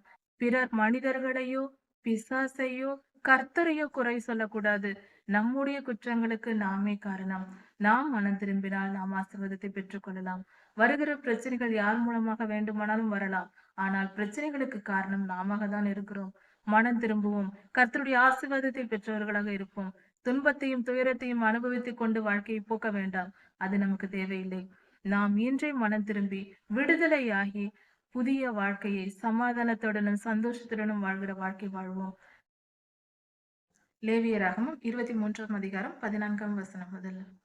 இந்த வேத பகுதியை தியானிப்பதற்கு முன்பாக ஒரு சிறு உதாரணத்தை பார்ப்போம். 5 வயது உடைய சிறுவன், அவன் குறும்பு செய்து கொண்டே இருக்கிறான் பள்ளியில். அப்பொழுது அவனுடைய ஆசிரியர் அவனை அடித்து ஒரு சிறு தண்டனை கொடுத்து அவனை திருத்துகிறார்கள். பெரிய ஆளாக வருகிறான். ஒரு மனிதனுடைய வாழ்க்கையையே அந்த ஆசிரியர் மாற்றி அமைக்கிறார், கண்டித்து நடத்துவதினால். அப்படி இருக்க ஒரு ஆசிரியரும் மனிதரே, அவருக்கே அப்படி ஒரு நல்லெண்ணம் இருக்குமானால் நமது ஆண்டவராகிய இயேசு கிறிஸ்து, நம்மை படைத்த சிருஷ்டிகர்த்தா, நம்முடைய பரம தகப்பன், அவர் நாம் தவறு செய்யும் போது நம்மை கண்டித்து வழி நடத்த அவருக்கு உரிமை இல்லையா? நம்மை படைத்தவர், நம்மை சிருஷ்டித்தவர், நம்மை உருவாக்குகிறவர், நம்மை காப்பாற்றுகிறவர், நமக்கு நித்தியத்தையும் கொடுக்க போகிறவர் அவர்தான். அதற்கு பின்பும் நம்மை பாதுகாக்க போகிறவரும் அவர்தான். அப்படி இருக்க அவர் விரும்புகிற பரிசுத்தம் நமக்குள் இல்லாமல், நாம் கீழ்ப்படியாமல், அவருடைய வார்த்தைக்கு அடங்காமல் திரியும் போது கர்த்தர் நம்மை கண்டித்து வழி நடத்துகிறார். அதை நாம் தவறென்று சொல்ல முடியாது. அந்த கண்டிப்பு என்பது சில நேரம் வார்த்தைகளாக இருக்கிறது. அதில் நாம் அடங்காமல் மீண்டும் மீண்டும் மனம் திரும்பாமல் இருக்கும்போது கர்த்தர் நமக்கு தண்டனைகளை, கஷ்டங்களை கொடுக்கிறார். ஒன்று வியாதியாக வரலாம், பணம் போன்ற பற்றாக்குறைகள் இருக்கலாம், அல்லது பிரச்சனைகள், பட்டயம், சண்டை போன்ற காரியங்கள் வரலாம். இப்படிப்பட்ட சூழ்நிலைகள் வரும்போது அந்த மனிதர் அவன் அப்படிப்பட்ட துன்பங்கள் வரும்போது நம்முடைய மனம் இலகி நம்மை நாம் தாழ்த்தி நாம் யோசிக்க தொடங்குகிறோம். முக துக்கத்தினாலே இருதயம் சீர்படும் என்று வேதம் சொல்லுகிறது. அப்படி துக்கமான துயரமான காரியங்கள் நமக்கு ஏற்படும் பொழுதுதான் நாம் சிந்தித்து நம் வாழ்க்கையை ஆராயத் தொடங்குவோம். அப்பொழுது நாம் செய்கிற தவறுகள், நாம் கர்த்தருக்கு கீழ்ப்படியாமல் அவருடைய கட்டளைகளை எந்தெந்த விஷயங்களில் மீறி நடந்திருக்கிறோம் என்பது நமக்கு புரியும். அப்படி நாம் புரியும் போது உடனே கர்த்தரிடத்தில் அறிக்கை செய்து மன்னிப்பு கேட்டு மனம் திரும்பினால் நிச்சயம் கர்த்தர் அந்த கஷ்டங்களில் இருந்து நமக்கு விடுதலை தருவார். இப்படி நாம் கர்த்தரிடத்திலிருந்து நம் துயரங்களிலிருந்து நம்ம கஷ்டத்திலிருந்தும் விடுதலையை பெற்றுக் கொள்ளலாம். இப்படி இருக்க இதுவே நமக்கு ஒரு சிறந்த வாழ்க்கைக்கான வழியா இருக்கிறது. நாம் நினைக்கிறோம் சில நேரங்களில் வியாதிகள் வரும், என்ன மருத்துவம் செய்தாலும் அது குணமாகாது. சில பிரச்சனைகள் வரும், எவ்வளவுதான் சம்பாதித்து பணம் கட்டினாலும் அது கடன் அடையாது. சில நேரங்களில் சில பிரச்சனைகள் வரும், சண்டைகள் வரும், அதை தீர்க்கவே முடியாது, தொடர்ந்து இருந்து கொண்டே இருக்கும். என்ன செய்வதென்றே தெரியாது. இப்படிப்பட்ட சூழ்நிலைகள் முழுவதும் கர்த்தருடைய கோபத்தினால் வருவது என்பதை மறந்துவிடக் கூடாது. எந்த நேரத்தில் எந்த விதமான துன்பங்கள் வந்தாலும், இன்பங்கள் வந்தாலும் அதெல்லாம் கர்த்தரிடத்திலிருந்தே வருகிறது என்பதை நாம் மறந்து விடக்கூடாது. நாம் என்ன செய்கிறோம் என்பதை எப்பொழுதும் கர்த்தர் நம்மை கவனித்துக் கொண்டிருக்கிறார். தூதர்களுக்கு கட்டளை இட்டு நம்மளை காவல் புரிகிறார். சங்கீத புஸ்தகத்தில் சொல்லப்பட்டிருக்கிறது, என் உட்காருதலையும் என் எழுந்திருக்கிறதலையும் கர்த்தர் அறிந்திருக்கிறார் என்றும், நான் விடியற் காலத்து செட்டைகள் எடுத்து சமுத்திரத்தின் கடையாந்திரத்தில் போய் நான் அங்கே தங்கினாலும் கர்த்தாவே நீர் அங்கேயும் இருக்கிறீர் என்றும் சொல்லியிருக்கிறது. கர்த்தர் எவ்வளவு நம்மை கவனிக்கிறார், நம்மை எவ்வளவு கவனித்துக் கொண்டிருக்கிறார், எந்த அளவுக்கு இணை பிரியாமல் நம்மை பார்த்து கொண்டிருக்கிறார் என்பதை கவனிக்க வேண்டும். சிறு குழந்தையை பெற்ற தாய் குழந்தையை கவனித்துக் கொண்டே இருப்போம். அந்த பிள்ளைகள் கொஞ்சம் வளர வளர நாம் சற்று விலகுவோம். ஆனால் கர்த்தர் அப்படி அல்ல. கர்த்தர் நல்லவராய் இருக்கிறார். அவர் நம்மால் முடியாது. தொடர்ந்து ஒரு குழந்தையை முழுவதும் எப்பொழுதும் கூட இருந்து தாயால் பார்த்து கொள்ள முடியாது ஆயுள் முழுவதும். ஆனால் கர்த்தரால் முடியும். கர்த்தரால் மட்டுமே முடியும். கோடிக்கணக்கான தாய்கள் சேர்ந்தாலும் அவருடைய அன்புக்கு ஈடாகாது. அந்த தாய் அன்பையே கர்த்தருடைய அன்புக்கு ஒப்பிட்டு பார்க்க கூடாது. அந்த அளவுக்கு பெரிய அன்புடையவர் ஆண்டவர். அப்படி இருக்க கர்த்தருடைய அன்பு மேலான அன்பு, அது பரிசுத்தமான அன்பு, மாம்ச கலப்பில்லாத அன்பு. அதை நாம் புரிந்து கொண்டு கர்த்தருடைய அன்பை நாம் புரிந்து கொண்டு அவரிடத்தில் அன்பு கூர்ந்து அவருடைய கட்டளைகளையும் கற்பனைகளையும் நாம் கை கொண்டு நடக்கும்போது நம்முடைய துன்பங்களுக்கு நாம் விலகி காத்து கொள்ளலாம். நம்முடைய வாழ்க்கையில் இப்படிப்பட்ட துன்பங்கள் இருக்குமானால் உடனே மனம் திரும்புவோம். நம்முடைய வாழ்க்கையை ஆராய்ந்து பார்ப்போம். கர்த்தருடைய கட்டளைகளுக்கு மீறி அவருக்கு விரோதமாக எதிர்த்து நாம் நடந்தால் கர்த்தர் என்ன சொல்லுகிறார்? நானும் அவர்களை எதிர்ப்பேன் என்கிறார். அவர் நீதியின் சூரியனாய் இருக்கிறார், நம்முடைய பிதாவாகிய தேவன். அவர் நாம் என்ன செய்தாலும் அதை நாம் கர்த்தரை நாம் மதிக்கவில்லை என்றால் அவர் நம்மை மதிக்க மாட்டார், தூக்கி போட்டு விட்டு போய்விடுவார். அவர் பெரியவர், நாம் எளியவர்களாய் இருக்கிறோம். நாமே அப்படி திமிராக நடந்தால் அவர் நம்மை கவனிக்க வேண்டிய அவசியம் இல்லை. அதை புரிந்து கொண்டு பயபக்தியோடு இருக்க வேண்டும். அவர் தேவன், நாம் சாதாரண மனிதர்கள். அதை உணர்ந்து கொள்ள வேண்டும். கர்த்தருக்கு மரியாதை செலுத்தி அவருடைய கட்டளைகளையும் கற்பனைகளையும் கை கொண்டு நடக்காவிட்டால் அவருக்கு விரோதமாக எதிர்த்து அவருடைய வார்த்தையை மீறி நடப்பது அவருடைய எதிர்த்து நடப்பதற்கு சமம். அப்படி நாம் செய்தால் கர்த்தரும் நம்மை எதிர்த்து நடப்பாராம். அவர் நம்மை உதவ மாட்டார். நம்முடைய வாழ்க்கை சூழ்நிலைகளில் அவர் எதிர்த்து நிற்பார். அவர் எதிர்த்து நின்னால் நம்மால் எப்படி தப்பிக்க முடியும்? வாய்ப்பே இல்லை. கர்த்தருடைய முகம் நமக்கு விரோதமாக இருந்தால் நம்முடைய சத்துருக்கள் நம்மை ஜெயிப்பார்கள். அவர்கள் நம்மை ஆளுகை செய்ய வருவார்கள். அவர்கள் நம்மை கொடுமைப்படுத்துவார்கள். நம் எதிரிகளிடையே நாம் ஒப்பு கொடுக்கப்படுவோம். எகிப்தில் என்ன நடந்தது? இஸ்ரவேலரின் வரலாற்றை பார்க்கும்போது அவர்கள் யோசேப் ஐயாவை கொடுமைப்படுத்தினார்கள், அடிமைப்படுத்தினார்கள். யோசேப் ஐயாவுடைய சிறு வயதில் அவருடைய சகோதரர்கள் கொடுமைப்படுத்தி, அடிமைப்படுத்தி அவரை விற்று போட்டார்கள். விளைவு என்ன நடந்தது? அதன் முடிவில் யோசேப்பையா அந்த தேசத்திற்கு எகிப்திற்கு அதிபதியானார். ஆனால் 400 வருஷம் அங்கு இஸ்ரவேலர்கள் அடிமைப்பட்டு கிடந்தார்கள் என்பதை நாம் மறந்துவிடக் கூடாது. இவர்களை யோசேப்பையாவை அடிமைப்படுத்தினார்கள். யோசேப்பையாவை அவர்கள் அடிமையாக விற்று போட்டார்கள். 13 வருடம் கொடுமை அனுபவித்தார்.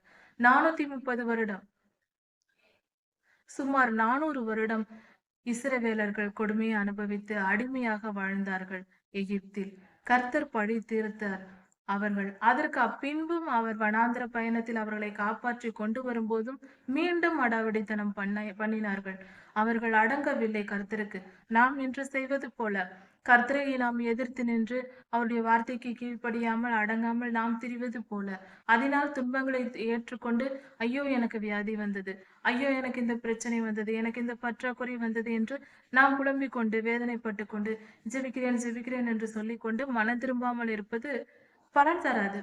நாம் மனம் திரும்பி ஜெபிக்க வேண்டும், மன்னிப்பு கேட்க வேண்டும், பின்பு அந்த பாவத்தை விட்டு விலக வேண்டும். அப்பொழுதுதான் நமக்கு ஆசீர்வாதம் வரும்.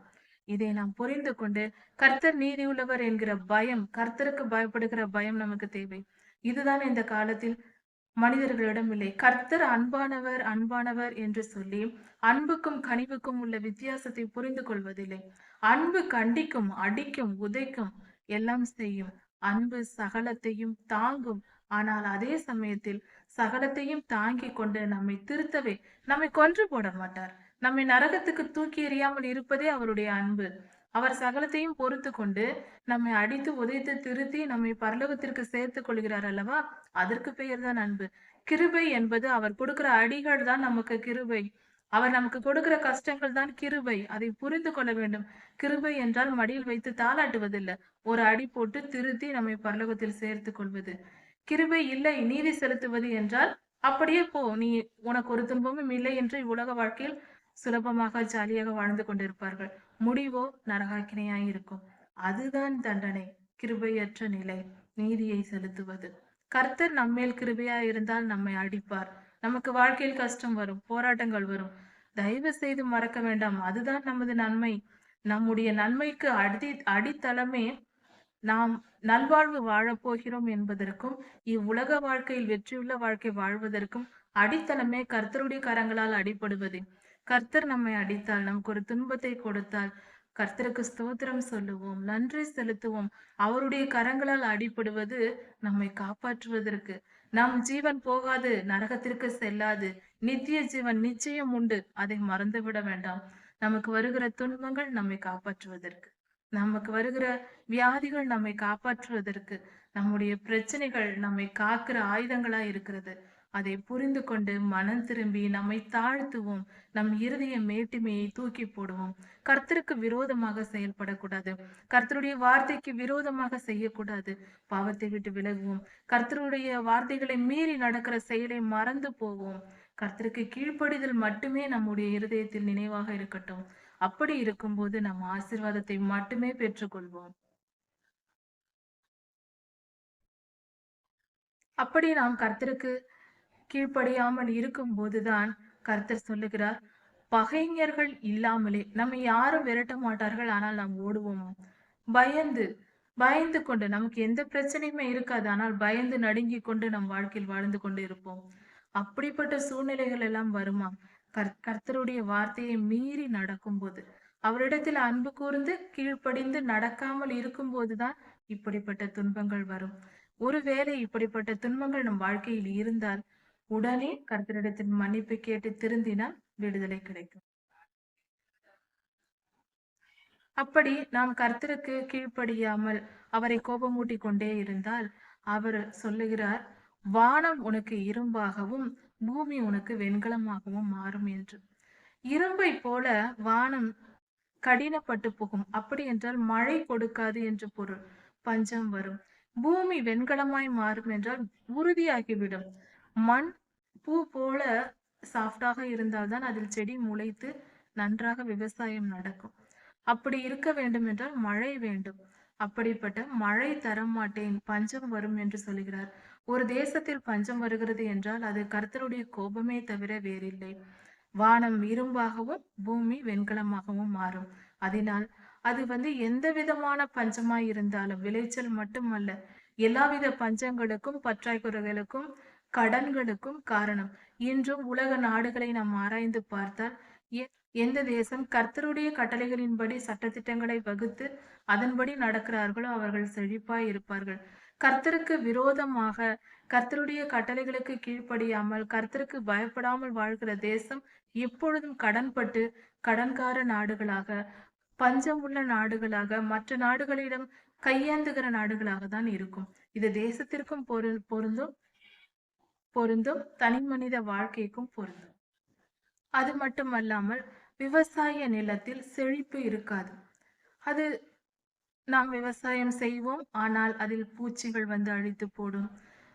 மழை நீர் பற்றாமல் போதாமல், தண்ணீர் போதாமல் அவைகள் சரியான விளைச்சலை தராது.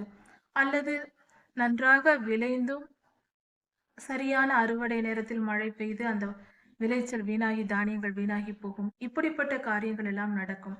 நாம் கர்த்தருக்கு கீழ்ப்படியாமல் அவருக்கு விரோதமாக செயல்பட்டார், பெருமையுடனும் கர்த்தருக்கு விரோதமான அவருக்கு பிடிக்காத காரியங்கள், அவரை முதலிடமாக வைத்து வாழாமல் மற்ற காரியங்களுக்கு, உலக காரியங்களுக்கும் இச்சைகளுக்கும் முக்கியத்துவம் கொடுத்து வாழ்ந்து கொண்டிருந்தால் இப்படிப்பட்ட கஷ்டங்கள் வரும் என்று கர்த்தர் சொல்லுகிறார். பின்பு நம்முடைய பலன் வீணாகும் என்று கர்த்தர் சொல்லுகிறார். நாம் அதிகமாய் உழைப்போம், கஷ்டப்பட்டு பாடுபட்டு நாம் உழைப்போம், ஆனால் அதன் பலன் எதுவுமே நமக்கு கிடைக்காது. இவ்வளவு உழைத்தும் எனக்கு கடனாக இருக்கிறதே, இவ்வளவு சம்பாதித்தும் அதனால் எந்த பிரயோஜனமும் இல்லை, வீணாக என் பணம் செலவழிகிறதே, யாரோ எடுத்துக்கொண்டு போகிறார்களே, யாருக்கோ பலன் தருகிறதே, எனக்கு இதில் ஒரு பலனும் இல்லையே என்று நாம் சொல்லக்கூடிய நிலை ஏற்படும். இதுவும் கர்த்தருடைய கற்பனைகளுக்கு விரோதமாய் நாம் நடப்பதே. கர்த்தருடைய வசனங்களின்படி நடக்காமல், வேத வாக்கியங்களின்படி, வேத வசனத்தின்படி நடக்காமல் நம் இஷ்டத்திற்கு நாம் வாழ்வதினால் ஏற்படுகிற சூழ்நிலையே இது. இப்படியெல்லாம் செய்வது கர்த்தரை எதிர்ப்பது இப்படியெல்லாம் செய்வது கர்த்தரை எதிர்ப்பதற்கு சமமாக இருக்கிறது. அப்படி நாம் கர்த்தரை எதிர்த்தால் கர்த்தர் 7 மடங்கு தண்டனையை கொடுப்பேன் என்று சொல்லுகிறார். முதலில் ஒரு 7 மடங்கு தண்டனையை தருவேன் என்று சொன்னார். அதை கொடுத்தும் அதில் நாம் திருந்தாவிட்டால் பின்பு இப்படிப்பட்ட தண்டனைகளை கொடுத்து 7 மடங்கு தண்டிப்பேன் என்று சொல்லுகிறார். இந்த தண்டனையின் போதாவது நாம் திருந்தி விட வேண்டும். மனம் திரும்புதல் நமக்கு நன்மையை பெற்றுத்தரும். நம் இருதயத்தை கடினப்படுத்தி கொண்டு இருக்கவே கூடாது. எப்பொழுதும் நம் இருதயத்தை உடனே தவறு என்று தெரிந்தால் அதை விட்டுவிட வேண்டும். எனக்கு அது வேண்டும், எனக்கு அது வேண்டும் என்று பாவத்தை பிடித்து கொண்டு இருக்கக்கூடாது. அதை புரிந்து கொண்டு நடந்தால் கர்த்தருடைய ஆசீர்வாதத்தை பெற்றுக்கொள்ளலாம், நம்முடைய பாடுகளிலிருந்தும் விடுதலை பெறலாம். இந்த வேத பகுதிகளில் நம் வாழ்க்கையில் ஏற்படுகிற துன்பங்கள் எதனால் வருகின்றன என்பதை குறித்தும், என்னென்ன துன்பங்கள் வருகின்றன, அதிலிருந்து நாம் எப்படி நம்மை காப்பாற்றிக் கொள்ளலாம் என்கிற வழிமுறைகளும் நமக்கு இங்கு கொடுக்கப்பட்டிருக்கிறது. இந்த வேத வசனங்களை நாம் வாசித்து தியானித்து மனம் திரும்பும் போது நாம் மிகப்பெரிய ஆசீர்வாதங்களையும் பெரிய விடுதலையையும் எதிர்பார்க்கலாம். இந்த இந்த வேதாகம பகுதி நமக்கு விடுதலையை கொடுக்கக்கூடிய மிகப்பெரிய ஆசீர்வாதமான வேத பகுதியா இருக்கிறது. இதை நாம் ஆழமாக தியானிப்போம். நாம் கர்த்தருடைய கட்டளைகளுக்கு கீழ்ப்படியாமல் வேத வசனங்களை கற்றறிந்து அதன்படி வாழாமல் நம் விருப்பத்திற்கு நாம் வாழும்போதுதான் நம் வாழ்க்கையில் இப்படிப்பட்ட துன்பங்கள் வருகின்றன. அதனால் இவைகளை நாம் தெரிந்து கொண்டு வேத வசனத்தை ஆராய்ந்து அதில் சொல்லப்பட்டிருக்கிற விஷயங்களை தெரிந்து கொண்டு நம் வாழ்க்கையை சரியாய் வாழும்போது இப்படிப்பட்ட துன்பங்களிலிருந்தும் துயரங்களிலிருந்தும் விடுதலையை பெறலாம்.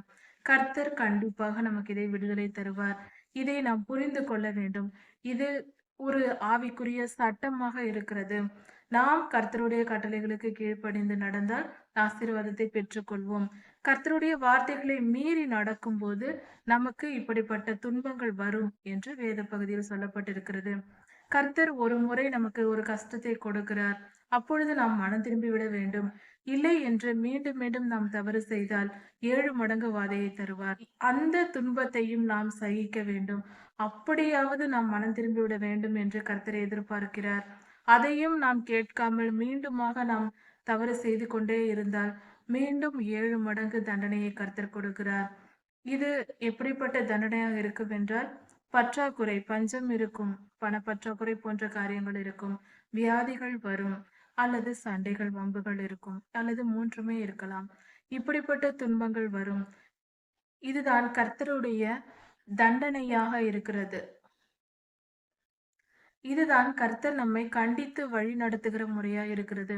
அப்படி 2வது முறை நமக்கு ஒரு கஷ்டத்தை கொடுத்தும் நாம் திருந்தவில்லை என்றால் 3வது முறையாக 7 மடங்கு தண்டனையை கர்த்தர் கொடுப்பார். அதாவது கர்த்தருடைய பாதுகாப்பு நம்மை விட்டு விலகி போகும். இவை எல்லாமே கர்த்தருடைய கிருபையினால் தான் கிடைக்கிறது. ஏனென்றால் கர்த்தர் நம்மை கண்டித்து நம்மை திருத்தாவிட்டால் நாம் எரிகிற நரகாக்கினைக்கு தான் போவோம். நித்திய ஜீவனை இழந்து போவோம். நரகத்திற்கு கொண்டு போகப்படுவோம். பாவம் சுமந்து கொண்டு பரலோக ராஜ்யத்திற்கு போக முடியாது. நம் இருதயம் பரிபூரண பரிசுத்தத்தால் நிரம்பியிருந்தால் மட்டுமே நாம் மரணமடையும் நாளில் அந்த நேரத்தில் நாம் பரிசுத்தமாக இருந்தால் மட்டுமே பரலோக ராஜ்யத்திற்கு போக முடியும். அப்படி இருக்க நாம் பாவம் செய்து கொண்டே மரித்து விட்டால் நம்முடைய வாழ்க்கை நரகத்துக்கு தான் போகும். நாம் எத்தனைதான் நாம் ஆராதனை செய்திருந்தாலும் திருச்சபைக்கு சென்றிருந்தாலும் நாம் கர்த்தருடைய ராஜ்யத்திற்குள் பிரவேசித்து விட முடியாது. பாவம் செய்கிற ஆத்துமா அழியும் என்று வேதம் சொல்லுகிறது. நம் ஆத்துமாவில் பாவம் இருக்கக்கூடாது. நம் ஆத்துமா இந்த சரீரத்தை விட்டு பிரியும் போது அது பாவத்தோடு இருக்கக்கூடாது. பாவம் அதில் பதிந்து விடும், போட்டோ எடுப்பது போல. அப்படிப்பட்ட பாவம் இல்லாமல் இருந்து அந்த ஆத்துமா இந்த உடலை விட்டு பிரிந்தால் மட்டுமே பரலோக ராஜ்யத்திற்கு போக முடியும். இதுவே தேவ நீதியா இருக்கிறது. கர்த்தர் வைத்திருக்கிற சட்டமா இருக்கிறது. அவர் சட்டப்படிதான், அவர் நியமித்த நீதியின்படிதான் அவர் காரியங்களை செய்வார். அப்படி இருக்க அவருடைய வார்த்தையின்படி நாம் நடக்க வேண்டும். அப்படி அவருக்கு முழுமையா கீழ்ப்படிய வேண்டும். நம் வாழ்க்கையில் அப்படி நாம் செய்யாத போது, நாம் வளர்ந்த பின்பு நாம் மீறி மீறி தவறு செய்து கொண்டிருந்தால் கர்த்தர் சொல்லி பார்ப்பார். நாம் திருந்தவில்லை என்றால் மீண்டுமாக ஒரு கஷ்டத்தை கொடுப்பார். இந்த 3 விதமான துன்பங்கள் ஏதாவது வரும். அதற்கும் நாம் திருந்தவில்லை என்றால் மீண்டும் பலவித துன்பங்களை கொடுப்பார். அதற்கும் நாம் திருந்தவில்லை என்றால் 3வதாக அவருடைய பாதுகாப்பை நம்மை விட்டு விலக்குவார். அவருடைய பாதுகாப்பு நம்மை விட்டு விலகினால், இதுவரை நம்மை காத்து கொண்டிருந்தார். அவருடைய பாதுகாப்பை நம் இஷ்டப்படி நாம் வாழ்கிறோம். அவருக்கு கீழ்ப்படிதலே இல்லை. வசனத்தை படிப்பதில்லை, ஜெபம் செய்வதில்லை, விக்கிரக ஆராதனை செய்வது, பொல்லாத ஆவிகளுக்கு இடம் கொடுப்பது, இச்சையாய் நடப்பது, இச்சையான எல்லா காரியங்களும் செய்வது என்று பொல்லாத பிசாசின் தந்திரங்களுக்கு நாம் இடம் கொடுத்து கொண்டு, பிசாசின் வார்த்தைகளுக்கு நாம் இடம் கொடுத்து நாம் நடந்து கொண்டிருந்தால், அவன் பேச்சை, நம் சத்துருவின் பேச்சை நாம் கேட்டுக்கொண்டிருந்தால், கர்த்தர் அவர் தம்முடைய பாதுகாப்பை விட்டு விலகுவார். அவன் இருக்கிற இடத்தில் அவர் இருக்க மாட்டார். அவன் அருவருப்பானவன். கர்த்தருக்கு அருவருப்பானவன் அவன். அவன் இருக்கும் இடத்தில் கர்த்தர் இருக்க மாட்டார். நாம் பொல்லாதவனுக்கு இடம் வாழ்க்கையில் கொடுத்து விட்டால் அவர் விலகி விடுவார். அவர் நம்மை விட்டு விலகினால் என்ன நடக்கும் என்று பார்ப்போம். கர்த்தர் நம்மை விட்டு விலகினால் என்ன நடக்கும் என்று பார்ப்போம். கர்த்தருடைய பாதுகாப்பு நமக்கு இல்லாததினால் பொல்லாத மிருகங்கள் நம்முடைய பிள்ளைகளை தாக்கக்கூடும், அல்லது நாம் வளர்க்கிற வளர்ப்பு பிராணிகளை தாக்கக்கூடும். இதனால் பலவிதமான கஷ்டங்கள் வரும். உயிருக்கே கூட ஆபத்துகள் நேரிடலாம். இப்படிப்பட்ட மிகப்பெரிய ஆபத்தான சூழ்நிலைகள் வரும்.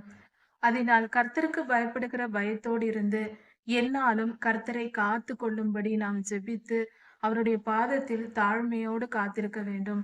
தினமும் நாம் ஜெபித்து பரிசுத்தமாய் வாழ வேண்டும். அவருக்கு கீழ்ப்படிந்து நடக்க வேண்டும். வேத வசனத்தின்படி பாவத்துக்கும் இச்சைக்கும் இடம் கொடுக்க கூடாது. அப்படி நாம் செய்யும் போது நம்மை நாம் காத்து கொள்ளலாம். அப்படி நாம் செய்யாத பட்சத்தில் இப்படிப்பட்ட மிருகங்களினால் வருகிற கஷ்டங்கள் நமக்கு வரும். நாம் இப்படிப்பட்ட காரியங்களை நாம் செய்து கொண்டு தொடர்ந்து இருக்கும்போது கர்த்தரை கோபமூட்டுகிறவர்களாக இருக்கிறோம். இப்படி கஷ்டங்கள் வந்து மிருகத்தினால் நம்முடைய மிருகங்களுக்கோ நம்முடைய பிள்ளைகளுக்கோ ஆபத்து நேரிடும் போது, அப்படி ஒரு கஷ்டம் வந்தும் நாம் மனம் திரும்பவில்லை என்றால் பாருங்கள், கர்த்தர் நாம் மனம் திரும்புவதற்கு பலவிதமான வழிமுறைகளை கொடுக்கிறார். வாய்ப்புகளை ஏற்படுத்தி தருகிறார். நாம் பாவம் செய்து கொண்டிருக்கிறோம். எவ்வளவோ சொல்லி பார்த்தார். நாம் கேட்கவில்லை என்றால், முதலில் பலவித தண்டனைகளை கொடுக்கிறார். கொடுத்து அவன் திருந்துவானா என்று பார்க்கிறார். அப்படி அந்த மனிதன் திரும்பாத பட்சத்தில் மீண்டும் 7 மடங்கு தண்டனையை கொடுக்கிறார். 2வது முறையாக தண்டனை கொடுக்கிறார். அதிலாவது அந்த கஷ்டத்தை பட்ட பின்பாவது நாம் திருந்தி விட வேண்டும். அப்படி திருந்தாத பட்சத்தில் 3வது முறையாக இன்னும் அதிகமான கஷ்டங்களை கொடுக்கிறார். இப்படியாவது இப்பொழுதாவது இந்த மனிதன் திருந்து விடட்டும் என்று இன்னொரு 3வது வாய்ப்பாக இன்னும் அதிக கஷ்டங்களை கொடுக்கிறார். அதாவது என்ன கஷ்டம் என்றால் அவர் தம்முடைய பாதுகாப்பை விலக்குகிறார். அது இன்றும் நம் கண்காண இப்படிப்பட்ட நிகழ்வுகள் வாழ்க்கையில் நடந்து கொண்டிருக்கிறது சிலரோட வாழ்க்கையில். நம்முடைய கண்களால் பார்க்கும்படியாகவே இப்படிப்பட்ட காரியங்கள் நடக்கிறது. மனம் திரும்பாமல் கர்த்தருக்கு விரோதமாய் செயல்படுகிறவர்களுக்கு இதை நடப்பதை நம் கண்ணால் நாம் பார்க்கலாம். இப்பொழுதும் இந்த காலத்திலும் நடந்து கொண்டுதான் இருக்கிறது. இப்படி கர்த்தர் அந்த மனிதனுடைய பாதுகாப்பை தம்முடைய பாதுகாப்பை விளக்குகிறார். அதனால் மிருகங்களின் மூலமாக அவர்களுடைய வளர்ப்பு பிராணிகள் பாம்பு கடிப்பது போன்ற தீமையான மிருகங்களின் மூலமாக அந்த அவர்களுடைய மிருகங்கள் அல்லது பிள்ளைகள் இறந்து போவார்கள். இப்படிப்பட்ட காரியங்கள் நடக்கிறது. இதிலாவது அந்த மனிதன் திருந்துவானா என்று பார்க்கிறார். அப்படி மனம் திரும்பவில்லை என்றால் மீண்டும் 7 மடங்கு கஷ்டத்தை கொடுக்கிறார் அவர். பல மடங்கு பல கஷ்டங்களை அந்த மனிதனுக்கு கொடுக்கிறார். இதற்கு முன்பாகவே அவர் அப்பம் என்னும் ஆதரவு கொலை முடிக்கிறார். சாப்பாடு எவ்வளவு சாப்பிட்டாலும் திருப்தி அடையாத ஒரு நிலையை கர்த்தர் கொடுக்கிறார். அப்படி அந்த மனிதனுடைய மனநிலை இருக்கும்போது கண்டிப்பாக அவன் ஆபத்தான சூழ்நிலையில் அவனுடைய ஆவிக்குரிய வாழ்க்கை இருக்கிறது என்று பொருள். இப்படிப்பட்டவர்கள் மனம் திரும்புவது நல்லது. இல்லை என்றால் அவர்களுடைய வாழ்க்கையின் முடிவு நரகாக்கினையாய் இருக்கும். நாம் கண்டுபிடித்து விடலாம். இந்த உலகத்தில் நாம் வாழும் போதே நம் மனதிற்கு நாம் பரலோகம் செல்வோமா நரகத்திற்கு செல்வோமா என்பது நிச்சயமாக நம்மால் தெரிந்து கொள்ள முடியும். வேதத்தை தியானித்தார் நம்மால் 100% உணர முடியும். கர்த்தரும் பேசுவார், அவரும் சொல்லுவார் நமக்கு. அவருடைய வழி நடத்துதலில் நாம் வாழும்போது நம் மனதிற்கே தெரியும் நாம் எந்த அளவுக்கு பரிசுத்தமாய் இருக்கிறோம், கர்த்தர் நம்மை காப்பாற்றுவாரா என்பதை கர்த்தரே பேசுவார் நம்மோடு. இது அடுத்தவரிடம் கேட்க தேவையில்லை. கர்த்தருக்கும் நமக்கும் உள்ள தனிப்பட்ட பேச்சுவார்த்தையிலேயே நமக்கு சொல்லுவார். தனிப்பட்ட உறவிலேயே நமக்கு தெரிந்துவிடும். இப்படியாக அந்த மனிதன் தொடர்ந்து பாவம் செய்யும் போது கர்த்தர் அந்த மனிதனுடைய அப்பம் என்னும் ஆதரவு கொலை முறிப்பார். அப்பொழுது பஞ்சம், பசி, பண கஷ்டம் போன்ற காரியங்கள் வரும். அப்படி செய்யும் போது அந்த மனிதனுடைய செயல்கள் அந்த மனிதனுடைய பாதிப்பு பெரிதா இருக்கும். அப்பொழுதாவது தங்கள் இருதயத்தை தாழ்த்தி அந்த மனிதர்கள் அப்படிப்பட்டவர்கள் மனம் திரும்பினால் கர்த்தர் அவர்களை மன்னித்து விடுதலையாக்குவார். இத்தனை கஷ்டங்களையும் அவர்களுக்கு கொடுப்பது அவர் அந்த மனிதர்களை மன திரும்ப பண்ணுவதற்கு. எப்படியாவது திருந்துவிடு மகனே, எப்படியாவது என் மகன் திருந்தட்டும், நரகம் வேண்டாம். நரகம் மகா கொடுமையானது. அக்னி கடலில் முடிவில்லாமல் வேகிற ஒரு வேதனை உள்ளது. சாதாரண வெயிலையே உலகத்தில் நம்மால் தாங்க முடிவதில்லை. வெயில் அதிகமாயிருக்கிறது, தாங்க முடியவில்லை, வறட்சியா இருக்கிறது என்று சொல்லுகிறோம். அப்படி இருக்க அக்கினி கடலில் எப்படி இருக்கும்? அந்த வேதனையை நம் ஆத்துமா அனுபவிக்கும். ஆத்துமா என்பது நாம் தான், நம்மளுடைய மனம்தான், நம்முடைய உயிர் தான். அது அனுபவிக்கும். எப்படிப்பட்ட கொடுமையான நிகழ்வு இது. இது நமக்கு கொடுக்க கூடாது என்றே இந்த உலகத்தில் வாழும்போது சத்ருவை நாம் எந்தெந்த இச்சைகளுக்கு நாம் இடம் கொடுக்கிறோமோ அவைகளிடம் இருந்து அந்த பொல்லாத ஆவிகள் நம்மை ஆளுகை செய்யும். அதனால் ஏற்படுகிற துன்பங்கள் வரும். அப்படியாவது நாம் மனம் திரும்ப வேண்டும். இன்னும் இருதயத்தை கடினப்படுத்தி என்ன வந்தாலும் வரட்டும், நான் இப்படிதான் இருப்பேன், கர்த்தருக்கு விரோதமாக தான் நான் செயல்படுவேன், பெருமை பிடித்து அலைவேன், விக்கிரகாராதனை செய்வேன், கர்த்தருக்கு விரோதமான எல்லா காரியங்களையும் செய்வேன் என்று அகம்பாவமாக தெரிந்து கொண்டிருந்தால் கஷ்டங்கள் கர்த்தர் கொடுத்து எப்படியாவது மனம் திரும்ப பண்ண இப்படிப்பட்ட கஷ்டங்களை கொடுப்பார். மனம் திரும்பாத பட்சத்தில் இன்னும் 7 மடங்கு தண்டனையை கர்த்தர் கொடுப்பேன் என்று சொல்லுகிறார். அப்படி தொடர்ந்து அந்த கஷ்டங்களை பெற்று பெற்று பெற்று 3 முறை, அதாவது 4 முறை அவர் மொத்தமாக தண்டிக்கிறார். ஒரு வாய்ப்பை கொடுக்கிறார், ஒரு பெரிய துன்பத்தை. எல்லாமே உயிர் போகிற நிலையா இருக்கும், மனம் திரும்பி விட வேண்டும். 2வது முறை பார்க்கிறார், அப்பொழுதும் மனம் திரும்பவில்லை. 3வது முறை அவர் அப்படியும் மனம் திரும்பவில்லை. 4வது முறை அடித்து விடுகிறார். அவ்வளவுதான் அந்த மனிதனுடைய முடிவு. பாவத்தின் சம்பளம் மரணம். யாக்கோபு 1ஆம் அதிகாரம் 14, 15 வசனங்களில் இருக்கிறது.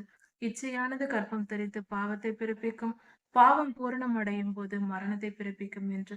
இப்படி மரணத்திற்கு ஏதுவான முழு பாவத்தையும் செய்துவிட்டு வாழ்ந்து கொண்டு இருந்தால் நம்முடைய வாழ்க்கை எப்படியாகும், என்ன முடிவாகும் என்பதை புரிந்து கொள்வோம்.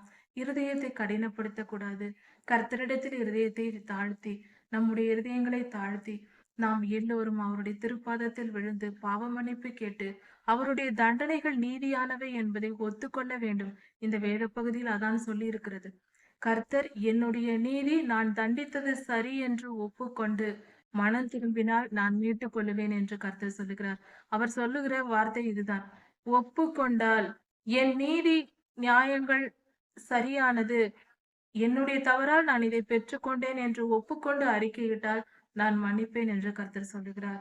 அப்படி ஒப்புக்கொள்ளுகிற மனம் நமக்கு வேண்டும். நாம் தவறு செய்திருக்கலாம். தவறு செய்யாத மனிதர்கள், பாவம் செய்யாத மனிதர்கள் யாரும் இல்லை. சிறியதோ பெரியதோ ஏதாவது ஒன்று நாம் செய்திருப்போம். சிலர் பெரிய பாவங்களை செய்திருப்பார்கள், சிலர் சிறிய பாவங்களை செய்து விடுவோம். அது நாம் பாவமே செய்யவில்லை என்று சொல்லக்கூடாது. நம்மிடத்தில் இருக்கும், நமக்கு நன்றாக தெரியும் அது. அதை நாம் அறிக்கையிட்டு மனம் திரும்பி விட வேண்டும். கர்த்தருடைய வார்த்தைகளுக்கு நாம் செவி கொடுக்க வேண்டும். அப்படி மனம் திரும்பும் போது கர்த்தர் நம்மை மீட்டுக் கொள்ளுகிறார். இதன் தொடர்ச்சியை அடுத்த செய்தியில் பார்க்கலாம். கர்த்தர் உங்களை ஆசீர்வதிப்பாராக. மாரநாதா.